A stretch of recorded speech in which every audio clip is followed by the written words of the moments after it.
pronunciation. I did pretty well that time. I'm pretty sure I did. So tonight is very important. It's about food and rice and the future of it. Now, we have a lady we're going to hear from later, Widadi Sri, who was, let's say, the connector, who, in a very compelling way, suggested, in other words, I had no choice, she suggested to me why we should have Astungkara Way yourself on the show tonight. So tonight is about something which is facing Bali, which all of us here who love Bali, who appreciate Bali, or those of you looking to come to Bali are aware that we do have a challenge. We do have an obstacle to overcome or to negotiate. So we're going to be talking about that tonight. And then obviously people will get a chance to hear more about Astungkara Way and the work you're doing there, which I'm really looking forward. I went there myself. It's a beautiful place. Really beautiful. So thank you very much for being here. Now, before we open that part of the show, my name is Robert Ian Bonnick, the founder and host of Speak Up Monday.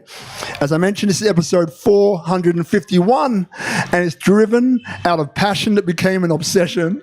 It's called Speak Up Monday, Destination Indonesia. So it's all about people who would like to come to Indonesia, those who are looking at perhaps from outside, wondering if these clickbait headlines that we sometimes hear are actually true, which they're not, and you get to hear it from the horse's mouth, right? So we're also a gateway to Indonesia for foreign companies, local and domestic, to grow within Indonesia. We're a big community builder. We love social impact and these sorts of regenerative initiatives, such as the Tabanan community, which I'll talk about later on. But now, just by way of introduction, for those people who don't know you, I mean, firstly, how did you come to believe the things that you believe, that you obviously put into practice at Astungkara Way? Ooh, okay. Because can I begin by asking you a question before I answer? Of course you can. Actually, so I'm curious to know, what was it that compelled you to to follow her advice and to organize this talk? So you're saying, you know, like, she put together a compelling argument to talk about food and agriculture, and we know that it's not usually the sexiest topic. You know, a lot of people kind of, don't really care about farming and about food. So what was it that, that compelled you to organize this talk? Beautiful question. Yeah. Two things I'm going to do. Brother Guzman, way earlier than usual, way earlier. Could you get the third mic ready and pass it to Sister Shri over here? Now, Jesus, she said, Shri. All right, Jesus may be here as well, but I'm talking to you first. So you're going to have a few minutes to think about some compelling numbers that you gave to me. I'll give you about a minute. Outside of that, so when you meet a person who is able to communicate to you in a very powerful way, in a natural way, what the challenge is facing Bali, in this case food and rice, but also how you can be part of the solution, that gets my attention. So this show is based upon three things. Number one, people inspire people. Okay. Number two, unity and diversity. Bhinneka Tunggal Ika, the motto of Indonesia. And number three is entrepreneurship and social impact. What she had to say to me hit all three in such a clear, distinct, and compelling way that in my mind I had no choice but to say yes. So right now you're going to hear from the horse's mouth for about a minute or so. What are some of those numbers that you gave to me? Because I know you did a big research on it, which I think will set the tone for tonight's conversation. Well, first of all, hi everyone, I'm Sri. I am a Balinese woman from Singaraja, but I live in Canggu. Well, the first reason for me is I had the moment to ask myself, I have a 6-year-old daughter, a single mom, and I asked myself, am I confident that I will be able to leave Bali a better place for her? And I couldn't answer it with confidence, and that scared me.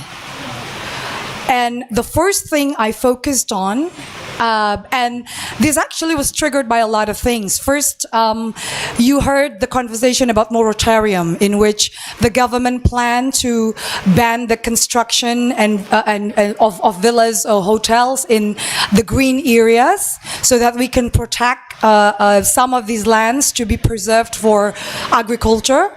But then what I'm concerned about, knowing that with the research that I've learned, we only have about 50,000 young farmers in Bali.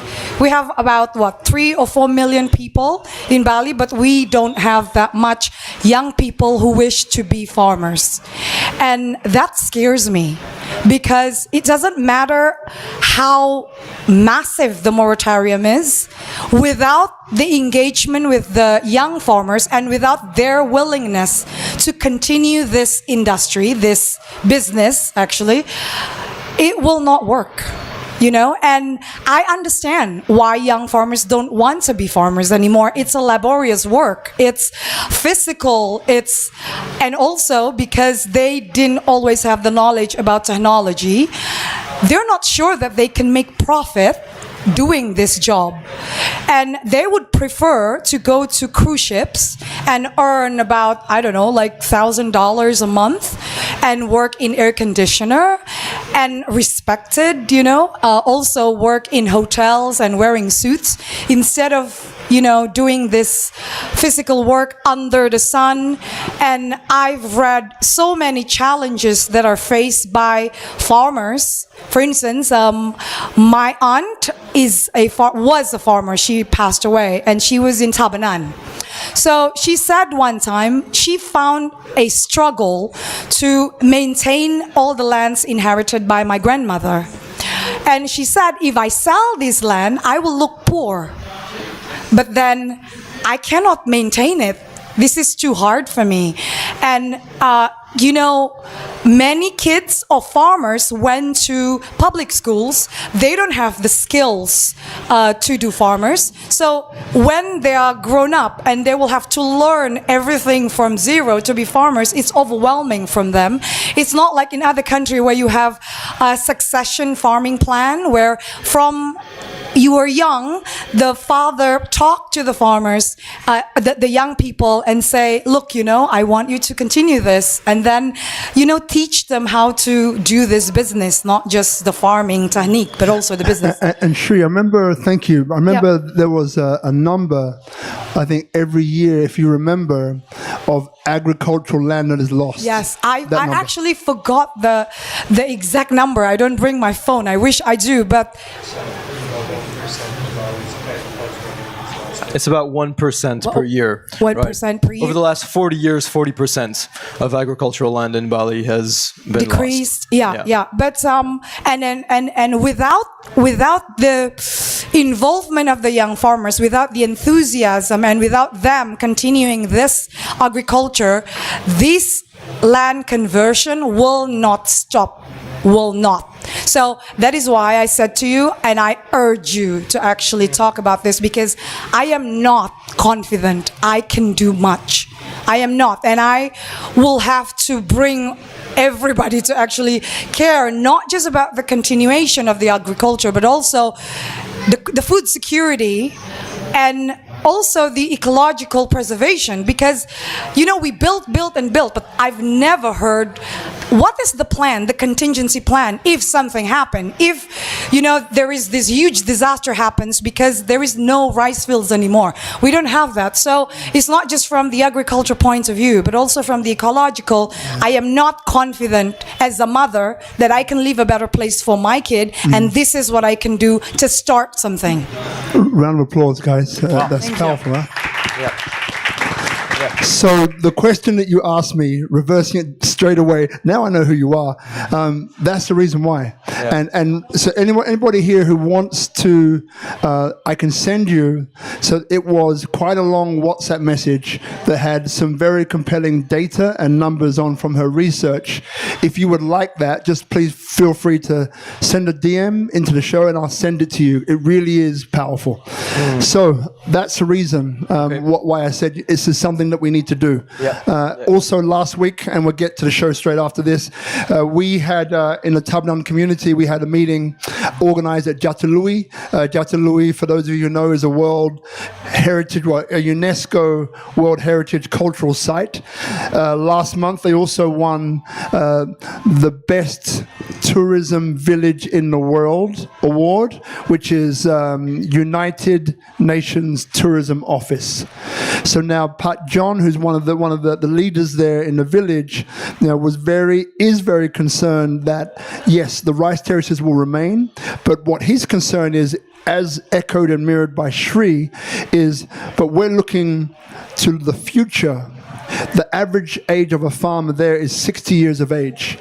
And the young generation coming through shows no willingness to want to continue in those footsteps. He was saying something like, I think if I get the numbers right, as a farmer there, you can earn 20,000 rupiah per day. 20,000 rupiah per day. All of that work. 20,000 rupiah. You can go and work on a building site, a laborer, and earn 100,000 rupiah a day. So that's, 5 times as much, if my maths isn't shocking, right? So right there is a big challenge to want to support your family and your community going forward. So one of the reasons to organize this gathering of incredible minds is, okay, well, how can we find a way, perhaps through smart farming, to help support using different technologies like blockchain and so on, to bring into the process of the subak, not changing that because that's ancient, it's incredible system, but how can we empower it and also give the opportunity for the next generation to want to be part of that future too. So this is part of this all-encompassing reason, and we have a wonderful platform here that is about powerful, important messages. So these are the reasons combined while you're here, brother. Yeah. Wow. Yeah. Thank you. There's a lot to unpack. We have time. Yeah. Okay. About you first. Yeah. Okay.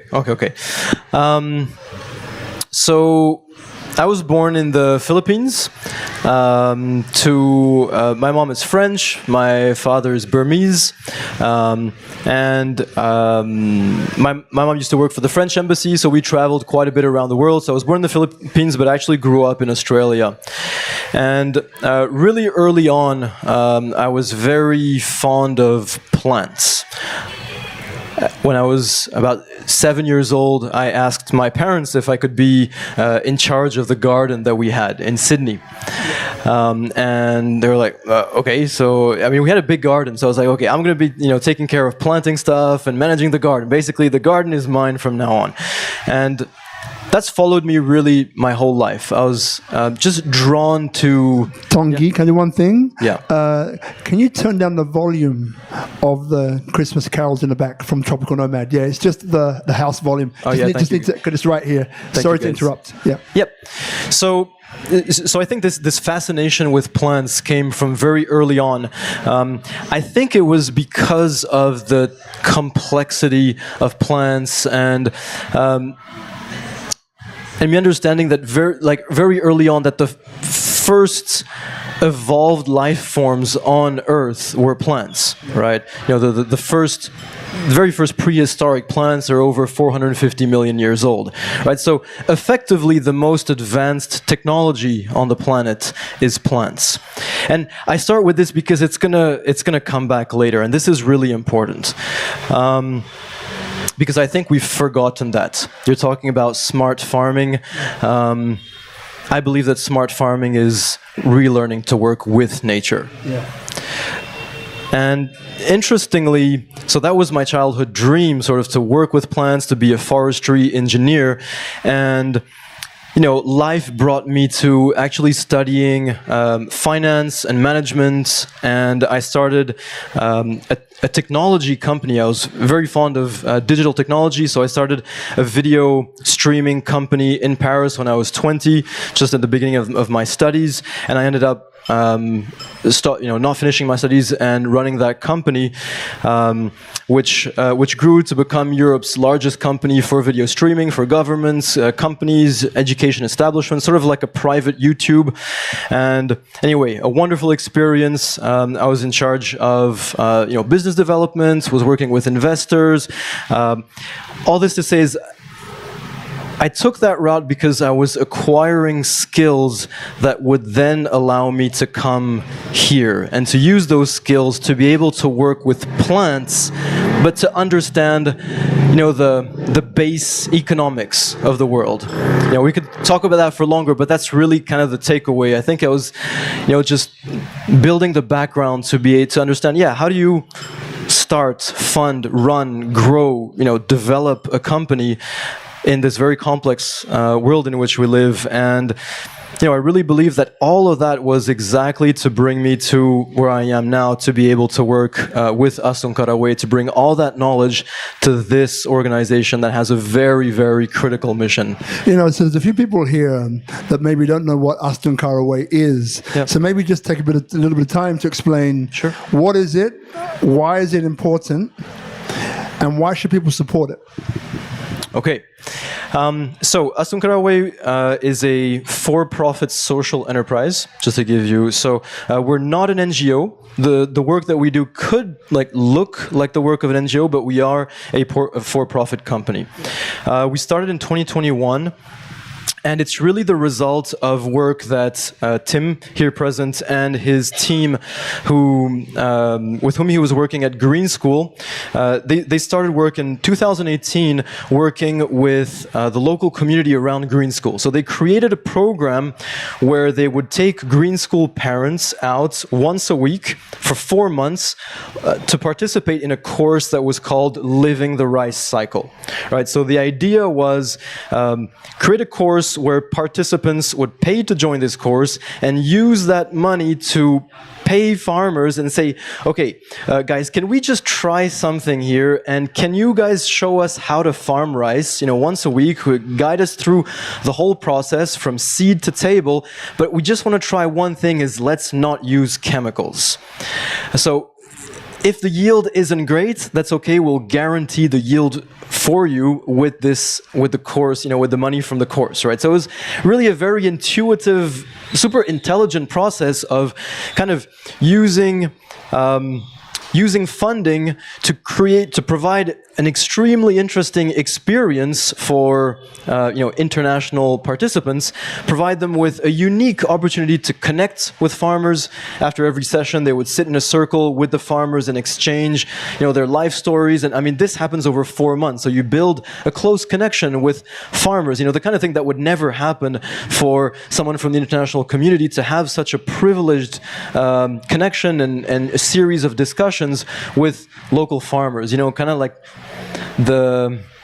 real people, not like someone that you meet in a restaurant or something, and so the idea of that was really to start the beginning of a movement within that group of farmers to perhaps try something different. And the reason for that was, prior to all of this, Tim and his team spoke with the farmers, had many months of discussions with them, and asked them, what are the challenges, what are the things that you guys are seeing out there? And there's mostly 3 things that came out. So the first thing was that the farmers were noticing that their yields were declining over time. Decades of using chemical inputs, chemical fertilizers, pesticides, herbicides, were slowly depleting and killing the life in the soil.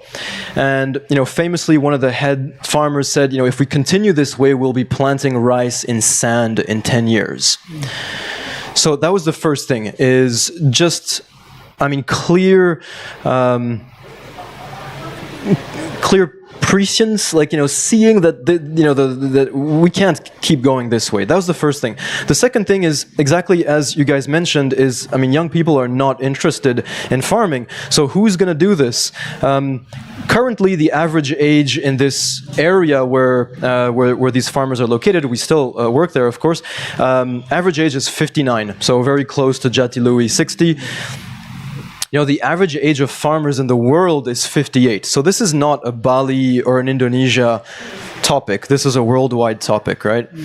That was the second thing. And the third thing was, everyone in Bali is making money from tourism. Can we get a piece of this? We're the ones left behind. How do we get involved? So those were the three things. And those three things really became the pillar of what founded Astungkara Way, is how can we use revenue from travelers to create programs with communities to transition away from chemicals, and by doing so, create economic opportunities, economic incentives, but also create some social change to get young people interested in farming. Right? There's a path there. Everyone follow? Yeah. Yep. Everyone here. So for everybody here talking about food and rice, it's Speak Up Monday episode 451. We have Tanguy, right, Yu from Astungkara Way, and so it's about food and rice. So one of the things which comes up is that, so you're not from here, right? No. Okay. No. Why Bali then? Right? Because I get why you're doing it. There's a few more questions about your past that come up that I'll ask you later. Sure. But why Bali? Right? What made you do it here? Because being a diplomat's family, you're traveling all over the world, right? Yep. I get it. Being in that, filming and being in that media, you're then open to so many different inputs from around the world. That's one of the things I love about film and moving imagery. Pictures tell 1,000 words. Moving pictures tell more, right? So you're having all these inputs. So then why Bali? Well, there's kind of two ways to answer that. There's like the reason why I arrived here, but that's perhaps less interesting than I think the reason why we ended up doing this here. Sort of the karmic reason of why this is happening here. I really believe very strongly that, we know Bali commands international attention, right? I think that if we were doing something like this in some remote village in Cambodia or in Vietnam or somewhere else, let's say where they grow rice or where they grow food, I think it would have a lot less potential of creating attention. So I think I've really come to realize that the reason why we are doing this, the reason why I'm here, and this is very much our mission, is to demonstrate a model that works here. And I think if we're able to do that, then it will be seen, it can resonate. All right, the goal is really to kind of like to create a beacon. I just want to say, that the organization is called Astungkara Way, right? So for those who don't know, Astungkara is a Balinese word, right? It's a word that means, it's kind of a mix between hopefully and God willing. And it's really, it's almost like a prayer, and it's very much an invocation based on hope. And I think we're very much an organization that strives to bring hope. I think people have lost hope, and that's our primary goal, right? Is to rebuild hope and to show with an example here, with data here, that we can still turn this around. We can still do this. Hope is one of the most important words. Two things I want to do. Esther, come back. All right, tell Esther to come back because she wants to listen to this. Now, the second part of this is that, so what I'm a great believer in is cross-pollination. and also a great believer in how things come together. So one of our clients, everyone remember Eat, Pray, Love, the movie? Just raise your hands. I want to see if you're all awake. Eat, Pray, Love. Did you ever see it? Nope. Okay. Maybe not. We'll show it to you. So Eat, Pray, Love was a movie that became this global hit. And it was basically about Bali. It was a journey of how a person came to find themselves in Bali. And it put Bali, not on the map, Bali was already on the map, but it had a very powerful impact globally. It created millions and billions of dollars in tourism numbers. It's phenomenal. Her name is Deborah Gabinetti. So now she also has a film festival called Balinale. Balinale is 18 years old. Okay, it is now the only Oscar qualifying film festival in Indonesia. So that means that as a short film, if you enter into the competition, which is happening very soon, the film festival, if you win, you have the opportunity to be, not only to go to the Oscars, but to be, obviously they have their process which you need to satisfy, but you have the option, you have an opportunity to get to the Oscars. Okay, now another client is building one of the largest film studios here in Bali, in Tabanan as well. So what I can just see already is how amazing would it be to make a short film, and this is Yushri, right? A short film about this, which involves Astungkara Way, which involves Jatilui and so on. Because I think that kind of movie could garner even more attention, and also it's foundational to the skills that you still have of film and short film and so on. So I think that could be a really beautiful way to get that message out there. And I'm happy to help in any way, saying live on camera, happy to connect you, happy to push and so on. I think that is a brilliant thing to do.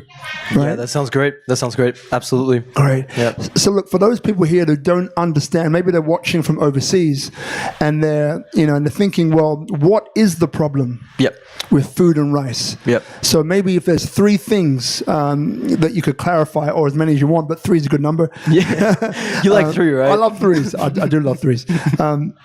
What would you say that they are? How would you describe the situation here, but also globally? Because I think they both connect. Yeah, sure. Yeah, it's a great place to start. The statistics in Bali are actually very close to the statistics worldwide. It's like Bali is a microcosm. It's a reflection of what is happening worldwide. So we can start with one number, which I think speaks volumes. And perhaps I'll ask you guys, what do you think is the percentage of food in the world that is grown using chemical inputs? So chemical fertilizers, pesticides, just petrol-based chemicals. What do you think is the percentage? 80%. 80% higher. 90% higher. 95 higher. 99. Yeah. So just clarify that again. So 99% of the food that is produced by humanity uses petrol-based fertilizers and chemicals, so pesticides and herbicides, okay? So 99%. Organic it's actually just a bit more than 99. Organic is less than 1% of our world's food supply, okay?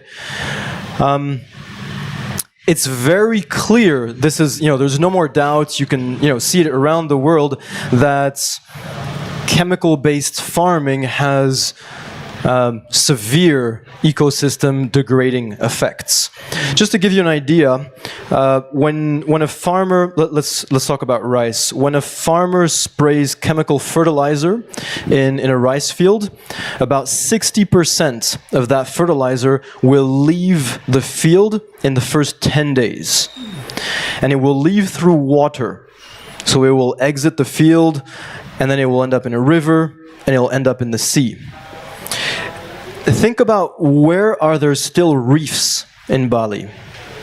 Okay, there's still reefs in the north, in the east, and in the south, in Bukit.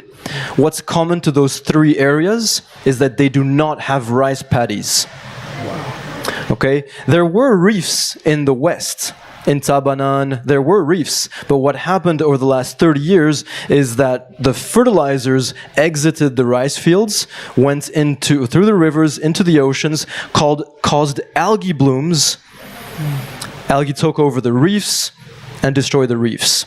So that's just one example of severe ecosystem degradation where farming basically destroyed Bali's reefs in the last 30 years. And you see this, there's so many examples of this, and that's just fertilizer. Fertilizer, pesticides, etc. are used across Indonesia. In Indonesia, 60% of drinking water comes from rivers.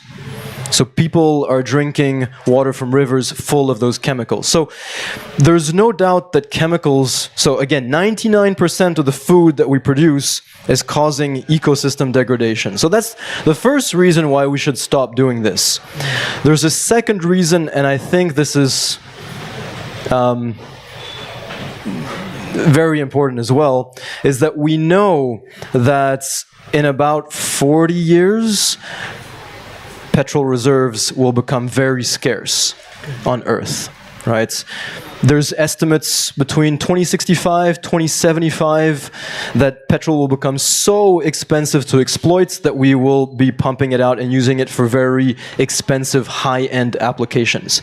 Definitely not for making fertilizers for Indonesian farmers or for, Southeast Asian farmers. So basically, we have about 40 years to transition 99% of our way of producing food.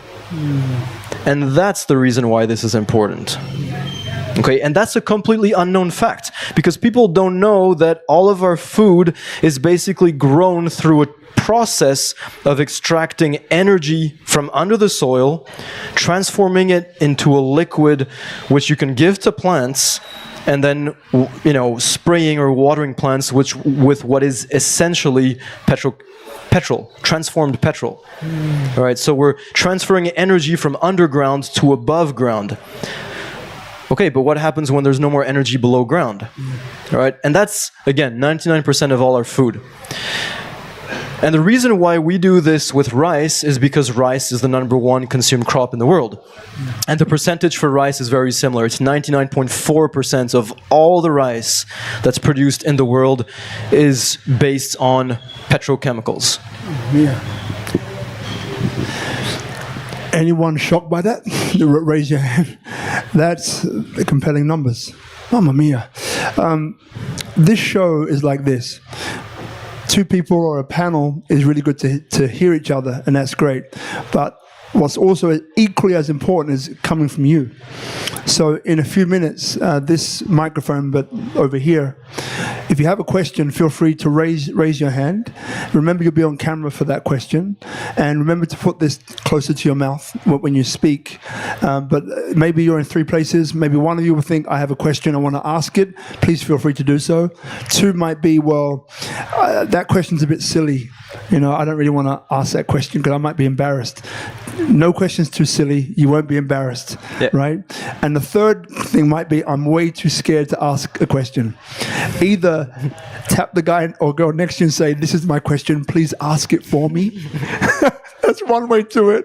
Or realize that here is a very inclusive environment, and it's integrative and it's empowering, right? So it's inspiring. So even if you're nervous, it's okay, right, to ask that question. So just have a think on what one of those questions will be, because I'm sure I have them. I'm sure you will as well. So just before we go to the question, so future facing. So we've spoken a little bit about your background. Now, there's more I want to know, but we'll get to that. We've spoken about the need for it, right? Not just in Bali, but globally, right?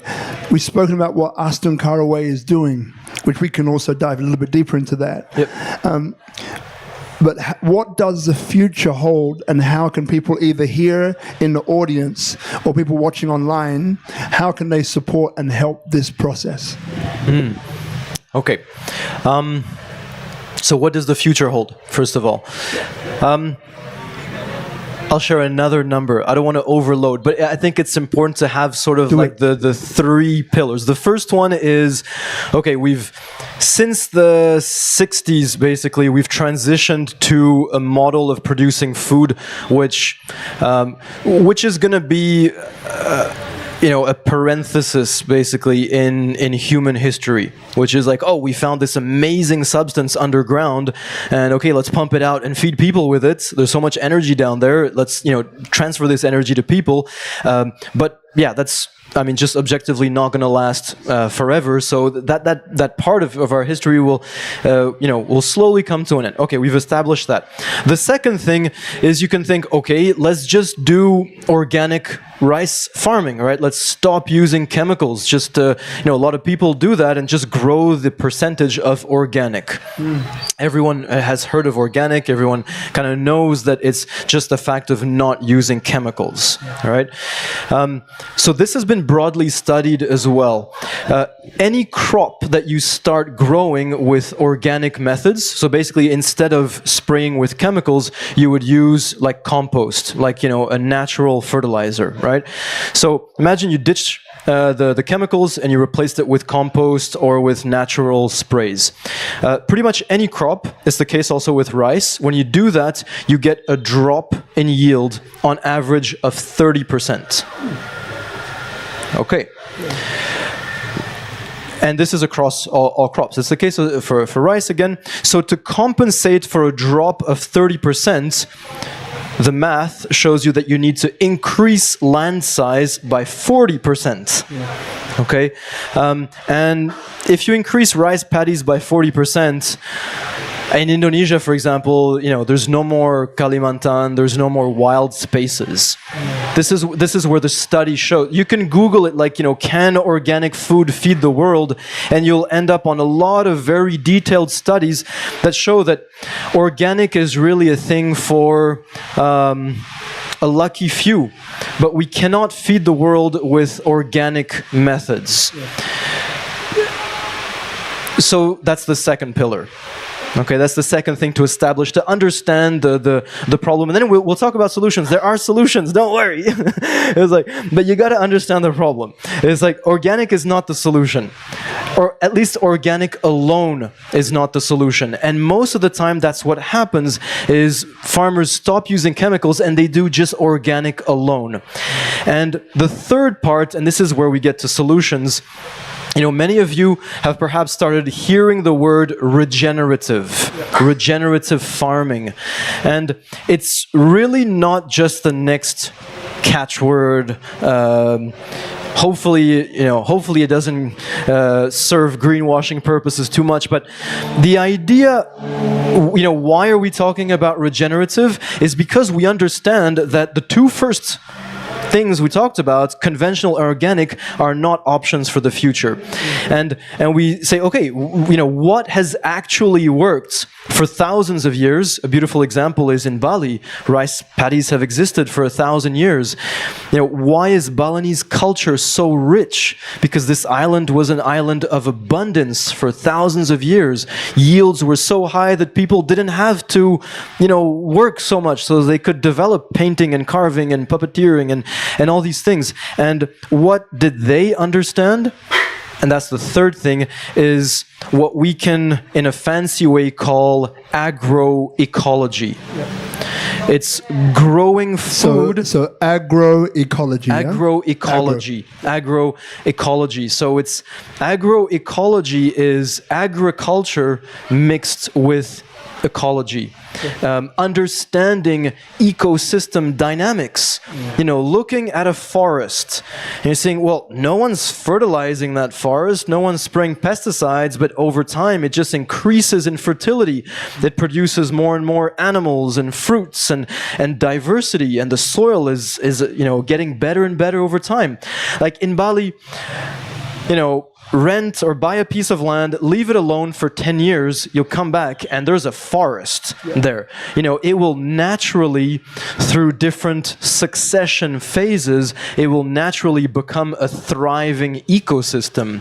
And the way that happens is that you have ecological relationships that form on that piece of land, and you don't even have to plant anything. You go there 10 years later, there's food on that land, right?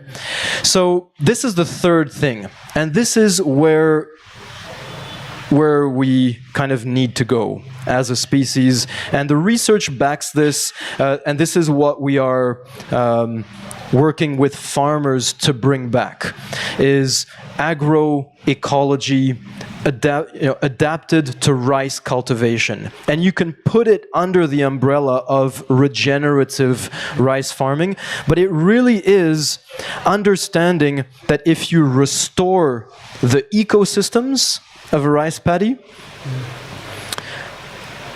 like 30 years ago, there used to be butterflies and frogs and eels and all sorts of things, and fish and all sorts of things living in a rice paddy.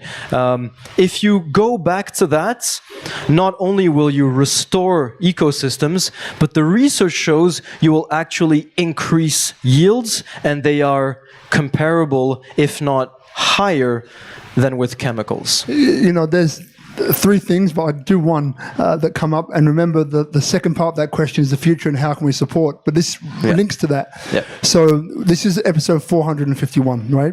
So on the show prior to this, the names that pop into my head, there's quite a few. I can imagine. All right, one by one. There's a guy called Wayan Wardika.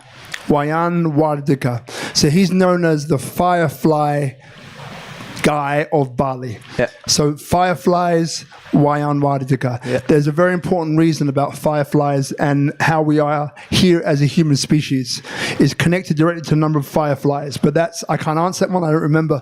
It was about 2 years ago we introduced him. That's one. Two, there's a winery called Saba Bay. Anyone drink Saba Bay wine? I'm looking. No one here drinks Saba Bay wine. Maybe after this you might.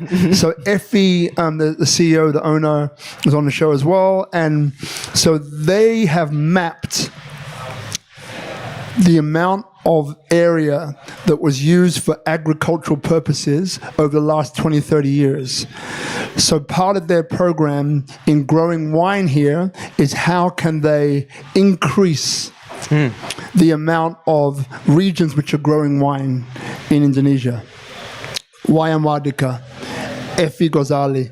Nyoman Santiawan is the owner of Pepito. People here probably shop at Pepito. So the next thing that he's doing is how can we support farmers? And he's already started embarking on a process of raising awareness and funds for farming. So connected to the question, the second part of how can we support the future going forward? What I always love, as I spoke to you and Tim and Shri on the show before, and our brother Austin, is that what I love to do is bring people together, right? Because I feel that the hope that you connected to, Indonesia being the motto of the country, is unity and diversity, right? Bhinneka Tunggal Ika. Of the UK, I'm English, proud to be English, don't want to live there, God save the king. Unity and diversity, God save the king, which one has a future, you decide, right? So I think here's an opportunity where by going across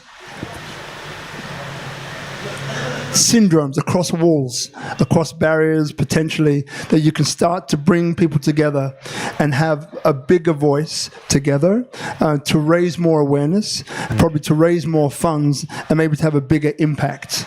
Right? So this is kind of how my brain operates. And like I said, very happy to be part of the process, to push the process forward. Just ask me, okay?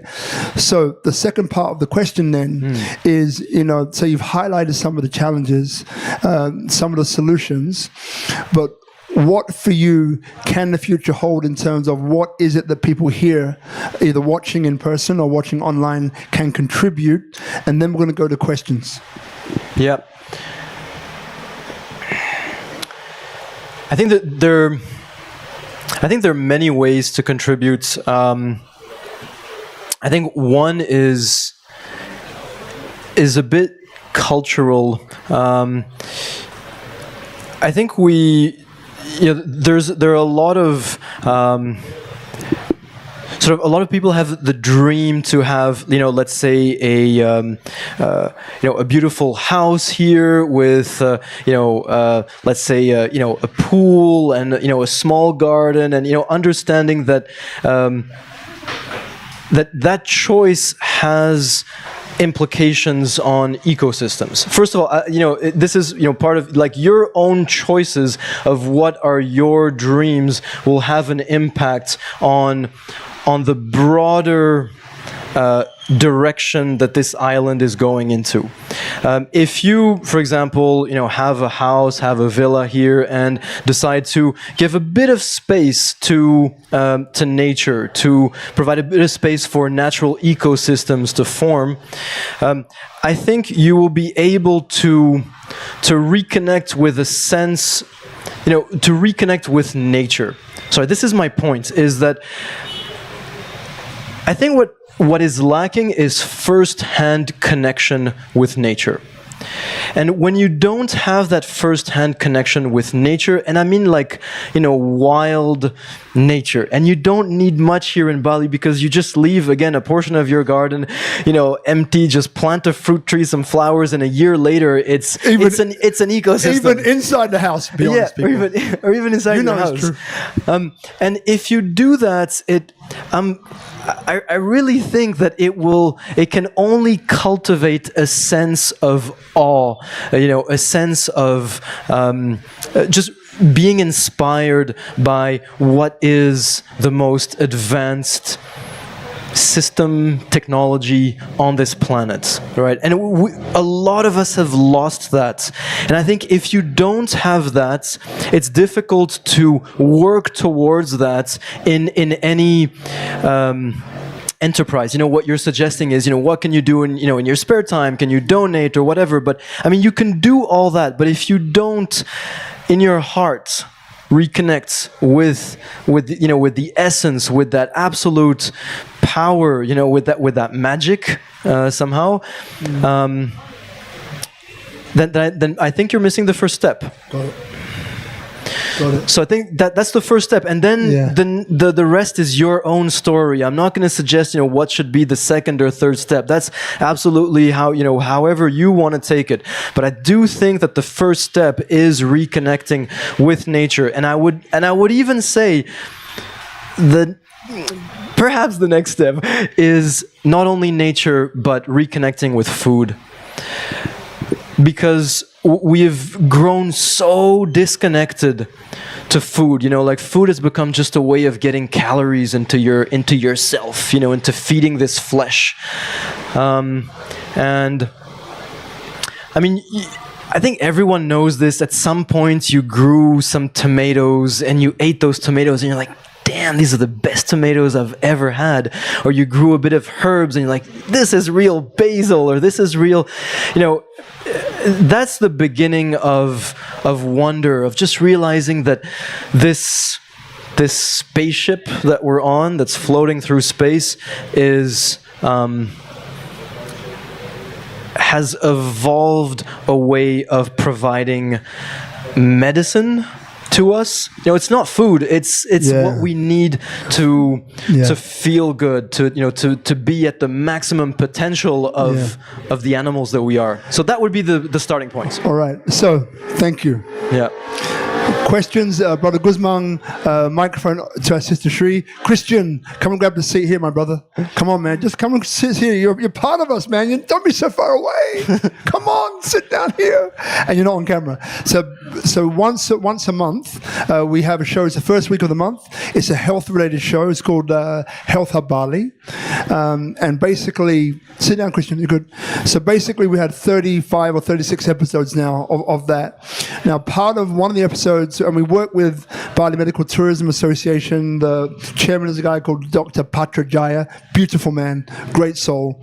And it's about West meets East in Bali. So if you're interested in health, I really truly suggest Health and Medical.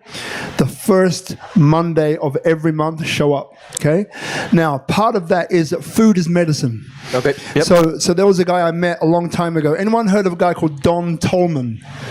Yeah. Okay. So Don Tolman is one of the first guys I met about 30 years ago, shows my age, about 30 years ago, who was talking about food as medicine. And he is a guy who went deep into the ancient teachings, the ancient grains, the ancient seeds, and reconnected those to the present day. And again, food is medicine is a very powerful part of his philosophy to heal people of the most incredible diseases. So Don Tolman, his son is called Tyler Tolman, who's known as, we had him on the show as well, Tyler Tolman, Don Tolman, check them out if that interests you. So we have question Shri, who's got the computer there, she's found some numbers. Ooh. All right, just leave it, darling, we switched on. Okay, so is it enough? Yep. The voice? Okay. So first of all, it's very hard for me to pronounce your name. So I would like to say thank you for you and for Tim for your hard work And, for this and Tim, the founder, will a few words for you later on. Okay. So, and you, thank you very much for approving my passionate pitch. You know, I really there was no approval. It was, we're doing this. Okay. Yeah, I know. Okay. And okay, so like I said, I'm a single mother of 6-year-old kid. I also just got diagnosed with diabetes. So I don't have a nonsense approach for my life right now. And I really hope you don't mind me being very direct with you. So first of all, what you've advised about how we can support you is good, but it's not good enough for me. Okay, so like I said to you, I don't have the confidence about this agricultural industry as long as our young people are not engaged and are not trained to do the proper way to do this. Okay, so first, I suggested to Tim that you will need a better public relations. And I'm not promoting myself, but I think you need a bigger outreach, and especially because the young farmers are mostly in Singaraja, Bali, and Karangasem, and it's not in here. And I don't think you reach out to them. You know, so with your knowledge, you also need to reach out to the government, because the government, I think they're interested and passionate about doing organic, but then they see, and this is the previous governor, Mangku Pasika, said there is 78 billion rupiah money for the agriculture, but it's not enough. He said it's not enough for me. It's a lot, but he said it's not enough, and it's because there is no interest, not just from the young farmers to do this agriculture, but also from the parents to encourage the kids to be farmers. So this is something I think with the knowledge and with the training mentorship you did with the Wageningen University or Brawijaya University, you do this mentorship for all these farmers, the young farmers in the Astungkara Way.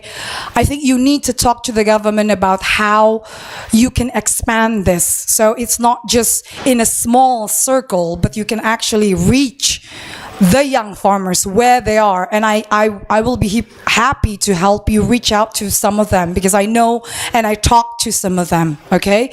The second thing is, I think in the website, and this is why I contacted him, is because you have ambitious goals to make 8,000 hectares of land to be regenerative in 2030. Is it still an ambitious goal? And if it does still your goal, how far have you gone to achieve this goal so far? Now, I love threes, and I think you have more. Is there one more thing you want to bring up? And then you can answer the second question. Well, you don't have to answer everything right now, but I'm going to make sure I'm going to chase you down relentlessly to answer me whenever you're ready, okay? And okay, one more question is, how do you destigmatize farming for the young people? Because this is not a sexy, hot job. They will prefer to be general manager, not a farmer. Rembulan Kania from the Green School said, we have to say they're agricultural entrepreneur or whatever. But how do you destigmatize it, and how do you shift the mindset so they don't feel embarrassed or ashamed to be farmers? That's enough for me. Thank you, my darling. So, pass the mic to your right, to Tim. Yep. Tim, the question for you will be, why did you do it in the first place? You have time to answer. My brother, respond to whichever one you feel called to respond to. Thank you very much indeed, Shri. Yeah, thank you, Shri. Thank you for the energy. Okay, so maybe not in the correct order. The goal is still to support 10% of Bali's rice farmers to transition to regenerative by 2030. So that would be 15,000 farmers, so out of the 150, and 7,000 to 8,000 hectares out of the 70, 80. The number of current rice paddy isn't even clear, right? By 2030.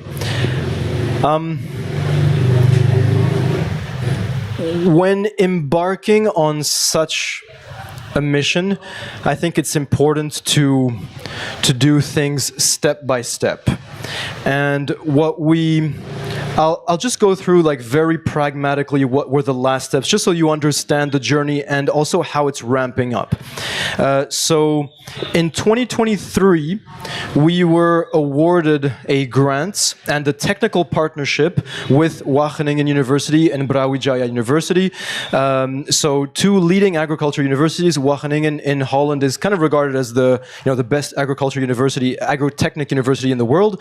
And we were awarded a grant to grow our farming team and teamed up with a team of researchers who had just finished researching for the last 9 years the most broadly studied regenerative rice farming technique in the world. So this is, this is kind of like a Spider-Man thing. With great power comes great responsibility. That's how we felt. It's like we were given a huge chance to learn directly from the research teams like how to actually do this, and they tested this extensively. So we trained our team, we implemented demonstration plots in 2023 with 17 farmers in the area where we started this whole this whole movement, right? So that was our year 2023, and especially collecting a lot of data.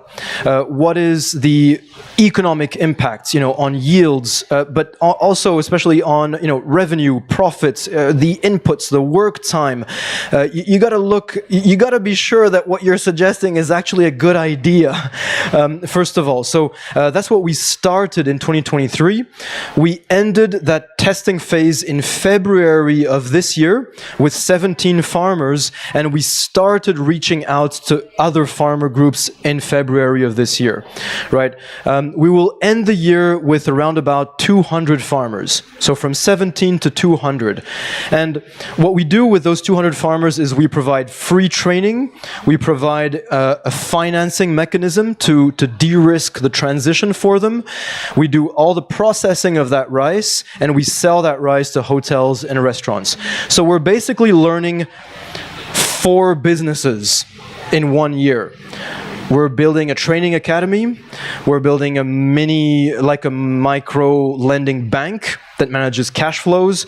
We're learning how to become a post-processing product company and to become a sales and marketing product company. So we've done that in the last 10 months. So we're going as fast as we possibly humanly can. There was a guy who I am connected with for a little while. Yeah. He is, again, so much that I'm committing to on camera, but I do it because I like to be held accountable. So he has, I think, one of the largest farmers co-ops in Bali. Okay. Right? So one of the biggest challenges, which we spoke with Remulan about, who was on the show, Remulan Kanya from Green School Foundation, I think a month or so ago, was on the show. And so one of the biggest challenges is that, okay, farming. As a farmer, I need raw materials. Raw materials I need money to buy, which I haven't necessarily got. So then I go to a corporacy or a middle person to lend the money. Yep. That person also is the person who is fixing the price that he will accept for once I grow it. He will buy from me at that price, which is guaranteed now because I owe him the money. So now it's this vicious cycle. By the way, that price is way below market value. Yeah. So now there's this diminishing return cycle going on where the farmer can't afford, right, to basically do something in a profitable way with their produce because they're promised the majority of it at that market rate, which is way below market rate. One of the biggest things that was required as a way of a solution, starting to find a solution, was a place where it can be stored. Because while it can be stored, they didn't have time to source other buyers outside of the one buyer that's loaning the money in the first place. So what you're saying with the third thing that you said there could well be an answer for that, right? So again, just another one that comes into mind that I think I'll put you in contact with as well, because I think he would appreciate an Indonesian voice as well as yours. Yeah. So that's one thing I want to definitely pass on to you. Now, before we go to other questions, I know you had a question there, but Tim is a founder of Astungkara Way. So what I'd love to hear from you, brother Tim, you're now a brother, right, is, as are you, that's how it rolls, sister, brother. Why did you start Astungkara Way in the first place? Well, in short, I guess, with the intention to build empathy and to connect. I think my experience, I was at Green School as a member of the management team there, and I felt a disconnect between international and local people, and I felt like the school needed to be more embedded in the local community it was situated in. And so a moment in time came where I had the opportunity to bring international people out to the rice paddies, merely to connect with local farmers and try to see the world through their eyes. And that's when we discovered what Tanguy shared earlier on. And I think that just that single step of empathy, it catalyzed this project. What if I asked you, if there was one thing that you want to see happen in the next 90 days, right? One thing in the next 90 days, what would it be? Mm-hmm. I think, continuing with this thread of empathy, one thing that weighs heavily on my heart is what we are asking of these old farmers. They've given it their all. We are certainly not there to judge them because they're pouring chemicals on their land. They've been providing for people for their whole lives since they were little. And now we have to undertake a transition, which is actually quite complex. In fact, the name of this rice cultivation system is complex rice systems. It entails changes.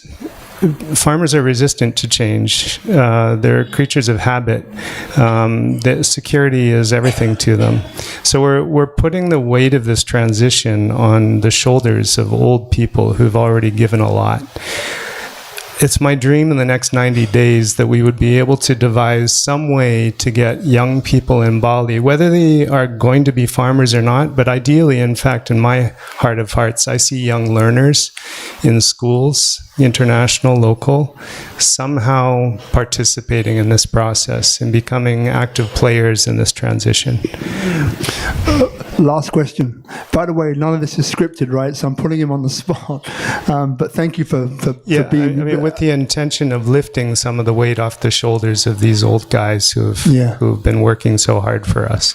So then the last question is, who is it that you feel that you either need to meet or someone that needs to step in for you to reach that goal?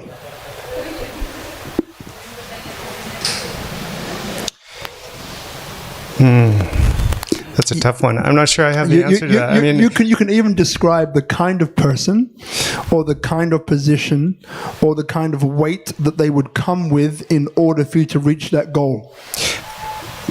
I'm embarrassed to admit that I've forgotten the name of the Minister of Education who... the ex-minister was Nadeem, right? Yes. If he's still, I'm not sure if he still is, but Nadeem. Yeah. Right. I imagine somebody like him who feels that a revolution has to occur in education, that people could learn differently. And somebody who has influence and could compel schools to make this part of the curriculum, to get young people out in the field and to understand what their parents and grandparents are doing and understand what that means to them and their futures. There's one thing I want you to do is to remind me of this, right? So it's on you, 3. There's a beautiful guy. Name is Igede Anta Rahman, Balinese. He is a close friend, dear friend, and what he has is two things which are important. Number one is that the government nationally are backing him and his blockchain project called Mandala Chain. So if any of you are here in blockchain, we cover about 10 market sectors, in case you're wondering. It's everything, almost. It's not everything, but 10 market sectors. One is blockchain. So Anta has developed, along with some other friends, it's called Mandala Chain. It's a first hybrid layer 0, which means nothing to most people here, chain for Indonesia. The government are backing him. Another friend who's connected has started, it's called Indonesia on Chain. And it's the first blockchain-inspired program that's in over 100 universities in Indonesia now, teaching blockchain to school students, university age as well. So from here to there. And there's one other lady called Grace Sabanda, who's she started a CEO and Ambassadors Club in Jakarta about 18 years ago. So these, Anta, her, and a guy called Bruno Calabretta, those 3 names are people which I think would be able to help either to provide a pathway or to provide some assistance in helping you to reach that goal in the next 90 days. But you need to hold me to it, though, because I'm busy and I probably might forget. So I'll do that. All right?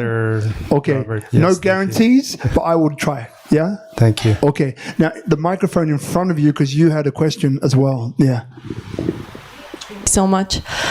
I first heard about Astungkara Way 2 or 1 week ago. It popped up on my LinkedIn feed from Untours Foundation. So very unrelated to today, and 2 hours ago I saw the topic of this talk and I was like shocked. Okay, now I'm hearing about it, I'm very excited. Can you tell us a little bit more about how that relationship came into play? What is it about? What is it for? I had the honor of working with Untours Foundation. They're a very impactful organization worldwide. So it's very impressive to me, at least, maybe to other people as well. How did that came into play? And maybe if that comes into highlighting the challenges of funding and investing a social enterprise, even though for-profit one, but I know that it's very challenging. So if you can tell us a little bit more about that. Yeah, sure. Tim, do you want to take that one, or sure? Maybe you try. Yeah. Okay. So Untours is a foundation that funds sort of the initiatives around the future of tourism. Let's say projects who are sort of redefining tourism as it is today. So until now, we've talked a lot about what Astungkara Way does on the farming side with farmers. But another thing that quite early came to Tim's mind or heart was the creation of the first walking trail across Bali. A walking trail that would later be called the Astungkara Trail. So the Astungkara Trail is currently a trail that goes from Cemagi to Seririt in the north. So it's over 10 days, 135 kilometers, and it connects communities who are all engaged in regenerative practices, and quite specifically regenerative farming. So the idea was, how can you... It was actually similar to, the story of living the rice cycle, that rice cycle course early on, that was offered to green school parents. How can you offer a unique experience to people in Bali, but actually use that funding to have very strong impacts, on local people's and especially local farmers' lives. So that's really what the trail is about, but on a much wider scale. So the trail today is operates as multiple sort of experiences. We have the full 10-day trail. We also have 6-day trails, 3-day trails, and 2-day trails.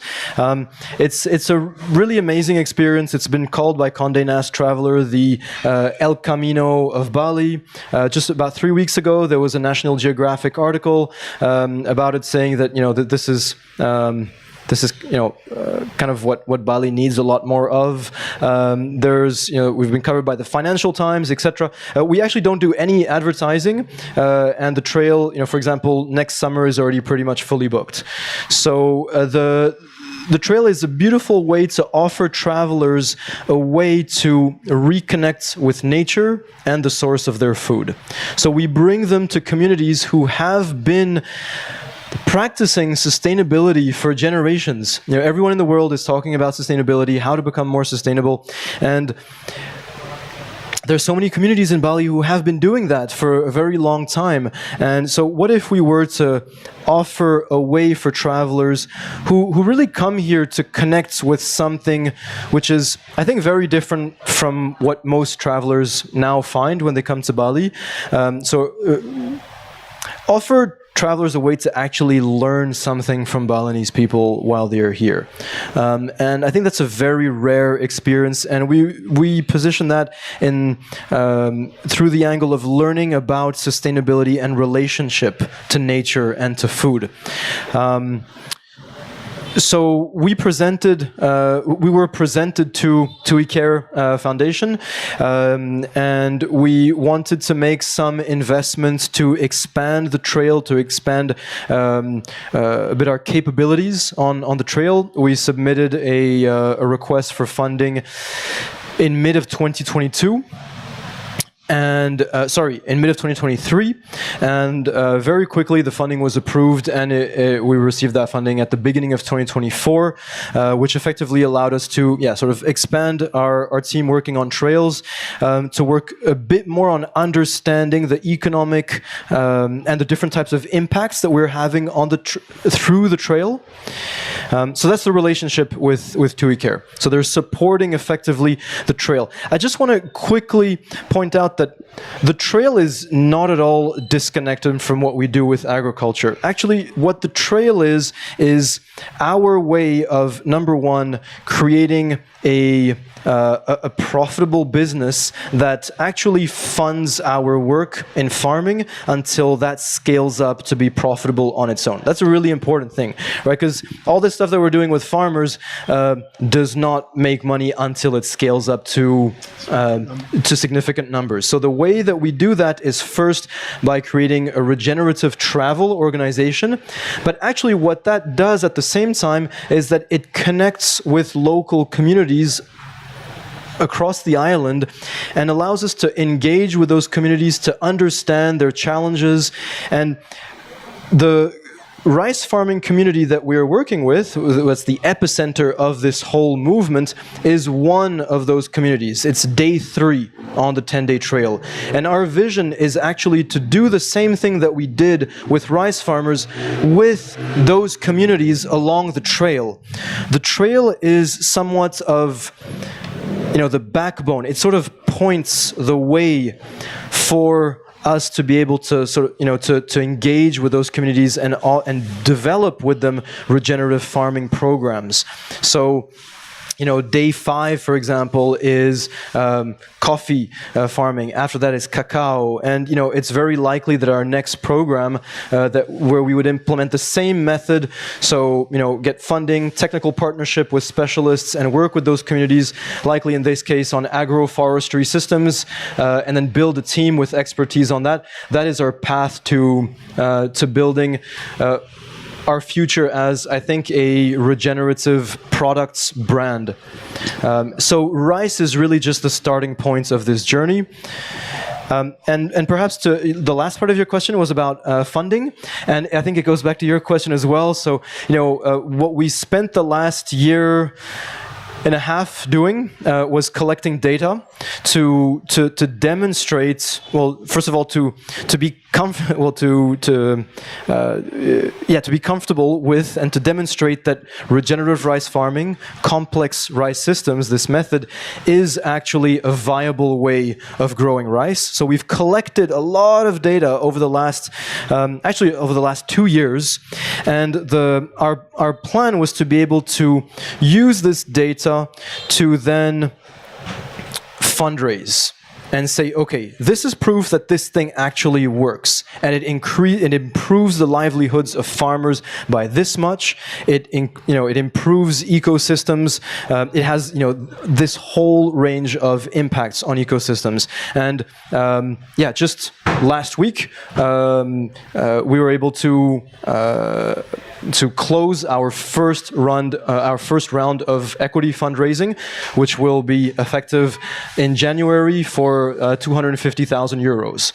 So that's our first round in equity, which honestly is which I think is a huge achievement for the team, because raising equity on such a project, I think just shows how much there is possibility here to really grow the impact that we're having. So that's our first phase objective, is raise equity to continue collecting data into next year, and after that to be able to fundraise again and then grow in scaling up, reaching out to more farmers. So it's really like a step-by-step. First it's learning. I hope that wasn't too confusing, but just so you kind of understand what we're thinking is like, step 1, learn about this method. Okay, step 2, collect the data to really understand, does this actually work at scale? What are the impacts? Step 3, start scaling this, understand the related challenges around post-harvest processing, tons of rice, moving rice, packaging it, selling it. And once you've solved all of those, then you have a case to go out, I think, to governments, to reach out and say, okay, this actually works, and we understand, what are the bottlenecks that we would encounter as an organization and as a collective trying to solve this. And we think that we've cracked a lot of these nuts, and now we can scale this to large numbers. I think if we didn't have that and we reached out to governments and got thousands of people involved, we would hit walls either at post-harvest or selling or processing or storing, and you should know how to solve that before thinking about cultural and very systematic changes. Tanguy, there's a few things. One is you're not short of words. Number 2 is you're not short of energy, right? 3, you're not short of passion, right? So that's why I'm smiling, because from one question he's gone like, woo! He's like, come back, Tanguy! Well, it was related to fundraising. No, but it's all good. I mean, I'm similar, but love it, man. Love it. So we have a few more questions, and then we'll begin to wrap up, right? So any more questions from this side of the room? All right, while they're considering that, there's 2 things. Yeah, we don't want to straight. We'll come back to you in a second. Yeah. So two quick things. So one thing is that, for those of you here in the Tabanan area, we started a group called the Tabanan Community WhatsApp group. It's 11 to up to 12 gatherings now. The first one was quite a large one with the tourism minister, Sandy Uno. Now we've brought it literally to the community. What is it? It's about 300 plus. It's a mixture of stakeholders, innovators, disruptors, leaders, local government, as I mentioned before. There's 3 things. Number 1 is it's about seeing each other. So we're all I look in the audience here, I see people from different places, different countries, probably different ideologies.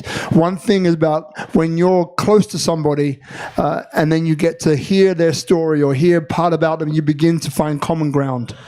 Number 2 is then realizing that they also have skills that perhaps you don't have. And perhaps they are skills or they provide opportunities for the next stage of your project, whichever stage that's at. And then the 3rd step is then working together. So these 3 steps is what we kind of promote in this Tabanan Community WhatsApp group. If you'd like to be part of it, please feel free, just reach out. This one is just about Tabanan.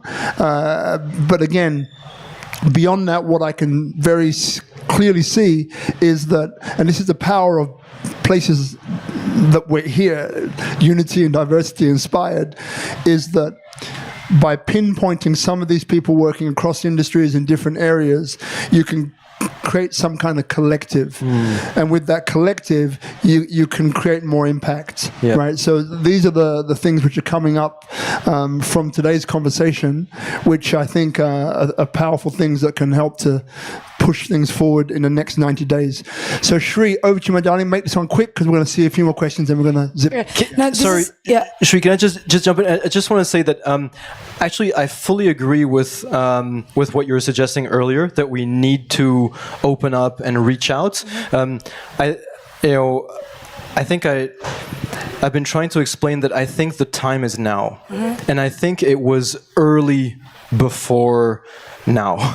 And I think we've been really going through preliminary steps to be, cautious that this is actually a viable way, right? Because I think that there's been a lot of promises given to farmers over the last few years of the new way to do things, and we just really wanted to be careful to not fall into that trap and say, okay, guys, this is this is the way forward, and to have perhaps the humility and to have the just wanting to back it as much as possible with data, with feedback, with just real world practice. So I really agree, and nothing happens for no reason, especially on this island. Absolutely agree. We need to start connecting with more communities, with government, with education. But I really think that now is the time. Yeah. That's good. Yeah. So this is actually not a question, but maybe just a suggestion that you may consider in the next step. Like, that sons are the ones who inherit lands in Bali, right? And not everybody inherit lands. That's the thing. So there will be men or people from Bali who are interested in farming, but then they don't have the capital to actually buy a land. And in Vietnam, there are a lot more young people who run a smallholder kind of land, and they use technology so they can make profit. Now in here, how will you suggest the government or the young people to actually get that kind of access to afford a small scale of land to be able to do agriculture and to make profit? I think you and your organization also need to do a specific video about ROI, okay, if you do this complex rice system, this is what you earn, for instance, and then you introduce it to Udayana University, because I'm not sure, and I don't have the statistic of it, but there are young people who graduated from the agricultural faculty. I'm not sure they are all farmers. Where do they go? They probably just study and then they just use their degree, but they work maybe as a civil servant, but not as a Shri. So Remulan, who you know, so with the Green School Foundation and the the gala they had, they've funded a few from Udayana University. Yeah, so check with her, because there's definitely one which I remember the name in the back of my head, Balinese, who came through the system, they funded, and he's actually, so it's a use case, right? It's an actual case study, that's actually happening now. So I think that could be pave the way. Because what I know, because I know with Rambulan, she provides scholarship, right? Especially for the kids of farmers to be farmers. But then maybe there are kids of people who are not working as farmers, because in COVID, there are actually a lot more Balinese who choose agriculture, when they don't have a job. But then I can understand that this is not just a Bali issue, but this is actually a problem in Holland even. But in Holland, there is like an app called like a Tinder for one farmer who will sell his farming land to another farmer. So just their agricultural land only can be sold to people who wants to be farmers. So I don't know what, but I think in Bali it needs to be maybe because I'm also tired of talks, talks, okay, in the government, and they don't even engage that much, because I did a lot of research, and the events for young farmers are not as much as I expected to be, and I don't think they see it as very important. But for me, it's survival, you know. So I also agree with you that we need to take action more, and I understand that you need to be very cautious about this. I totally understand, but then I think you need to do outreach for actually places where there are more farmers, because in here I don't think it's possible to actually convince them to be farmers. But in Singaraja, I know young people who are passionate about this, you know, who really want to do more, and he is about to send me a file and share with me the challenges that he faced, and I even hardly watch in television about them talking about the farmers. It's more the government talk about what happens in the agricultural industry, but not the young people. And if you can actually make the video or any articles, blogs about this, listen to these young people, I will appreciate it, and I will be very supportive of it. Thank you. Thank you, Shri. Yes. Appreciate it. Now, any quick questions, or sorry, last questions before we go? Okay, great. What we're going to do is this. So we're going to begin to wrap up in a moment. Now, one thing which I would love to have done in the beginning that I didn't do, it would take 2.5 minutes.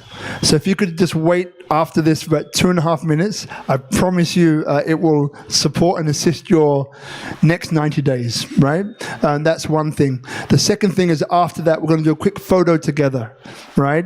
And then after that, you're willing to go, willing to hang out, chat with the Astungkara Way team here, be it Tanguy, be it Brother Tim, right? The staff are here. You can find out more.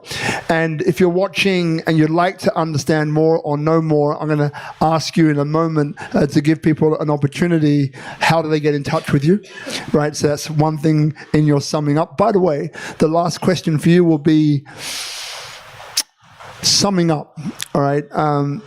We've covered a lot tonight. Is there something that you'd like to either reiterate, right? Or is there something that maybe is coming in right now that you didn't get the chance to speak about, that you think is very important, that you need to say that, okay? So anything around those kind of areas, in about a minute, you'll have the time to do that. Then we'll wrap after that. Then we're going to play this little game. No one's going to get hurt. Don't worry. You'll be all right afterwards, but it will help you, all right? Okay, up until that point, I want to thank whoever we got here. We have Brother Guzman. Thank you, my brother. Brother Hadis is over here somewhere. Thank you, Brother Hadis. Esther was here, then she wasn't. Thank you, Esther. So we're here at Tropical Nomad. This was episode 451. Next week is episode 452, and it goes back to the blockchain industry of a project which has the opportunity to transform the way that social media is basically portrayed and how it's brought into our world. Let's put it like that. So that will be next week. So if you want to tune in, make sure you do, or come in person. It's really important, because after what we're going to do in a minute, I'm going to give part of it away, is that it's very important that you connect with the guest, but it's also very important that you connect with each other. So when you think about it, each topic we have each week, there's quite a large reach out that goes out. What happens is that acts as a funnel. So those people who are interested in that topic then trickle down the funnel and decide to come. Whether that's 10 people, 30 people, or 150 people, I think has been our most in person. So the second most important thing is each other. So very often the next person that will be able to help you on your journey is sitting next to you if you didn't come with them, or across from you if you definitely didn't come with them. So we give you an opportunity, 15 seconds, to kind of say, why is it that you came? What is it that you can contribute? Or what is it that you're looking for or require? And quite often or not, in the same room as someone who can actually help you to move forward. So that's why you come in person and why it's very powerful. So, brother, thank you for spending the time with us today. And look over to you to see us out. Something perhaps you want to reiterate, or something fresh that you'd like to explain and discuss. And please remember to let people know how they get in touch with you.